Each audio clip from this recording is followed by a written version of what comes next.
Samsung's going big for the 10th anniversary of its Galaxy smartphones. Rather than going with the usual two-phone lineup, this year we're being treated to 4 Galaxy S series devices: the Galaxy S10, the S10 Plus, the S10e, a new entry, and the S10 5G. Let's start with the S10 and S10 Plus.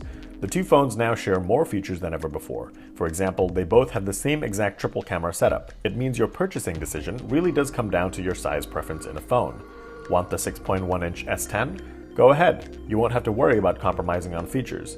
The S10 Plus has a 6.4-inch screen, and both have Quad HD Plus screen resolutions, though the S10 is slightly sharper because it has a smaller screen with a higher pixel density. The bezels have been shaved down even further to provide an impressive 93.1% screen-to-body ratio, and that's largely thanks to Samsung's Infinity O display, which is what it's calling the floating selfie camera on the top right of the phones. It's also known as a hole punch camera, as it looks like a hole punch on a piece of paper. It makes the notification bar slightly thicker, but I haven't found it to be distracting when using it with other apps. It looks better than phones with notches, in my opinion, and while a true bezel-less screen would be ideal, I think the Infinity O screen looks pretty futuristic. Samsung has outfitted a new screen technology in these phones called the all-new Dynamic AMOLED display.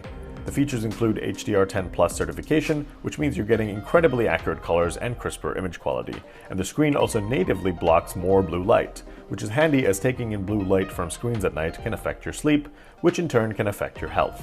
The back of the phone looks bare, largely holding the triple camera setup with minimal camera bump in a horizontal fashion. Where's the fingerprint sensor?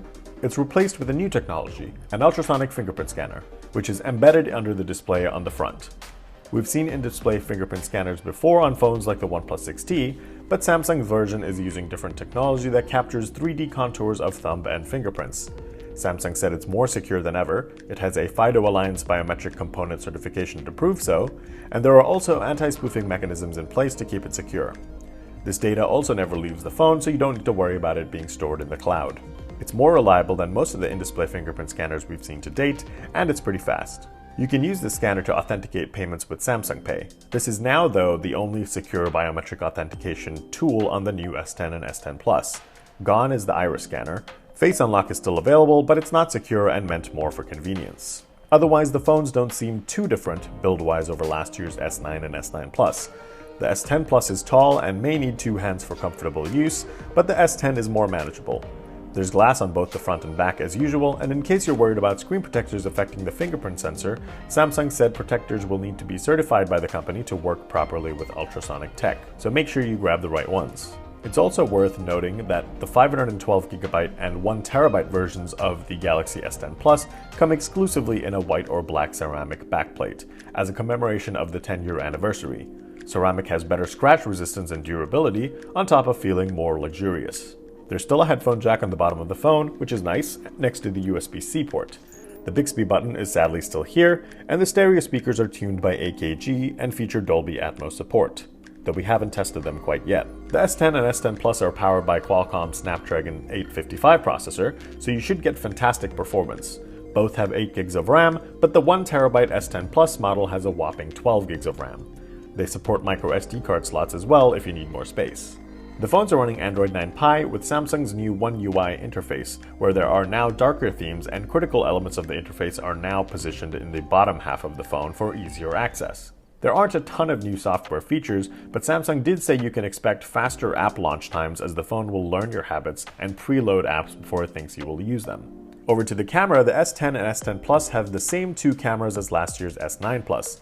A standard 12-megapixel lens with an f1.5 to 2.4 variable aperture is paired with a 12-megapixel telephoto lens with an f2.4 aperture for 2x optical zoom. There's now a new 16-megapixel ultra-wide-angle f2.2 lens, which makes the camera more versatile as you can now capture more in a single photo. Scene Optimizer, which recognizes scenes to enhance photos using artificial intelligence, now supports 10 more scenes such as dogs, cats, and babies. There's also a feature in the camera app called Shot Suggestions, which can let you know when the camera is tilted so you can save yourself the hassle of straightening it later on. In terms of video recording, Samsung said the phones support super steady video capture, and they can also capture footage in HDR10+. The front hole punch camera is a 10-megapixel lens with a f1.9 aperture, and what's impressive is it can capture 4K UHD content.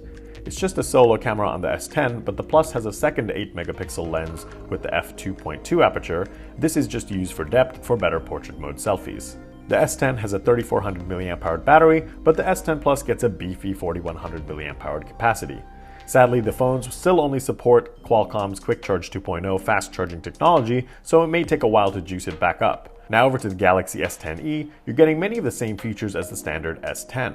The key differences are that it does not have an edge display, so the sides of the phone don't curve. There's a 5.8-inch screen with no in-display fingerprint scanner. Instead, there's a capacitive one indented on the right of the phone. There's only a full HD Plus resolution, the base model has 6 gigs of RAM, there's a smaller 3100 mAh battery, and you won't find the telephoto lens here, just the ultra-wide angle paired with the standard one.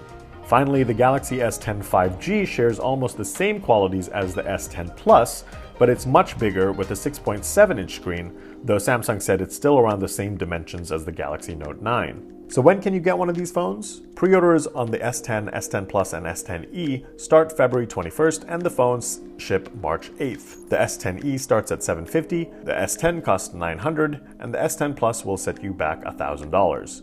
We don't know what the Galaxy S10 5G will cost, but it will arrive in the second quarter of the year as a Verizon exclusive, but will soon be available on all the other major carrier networks in the US.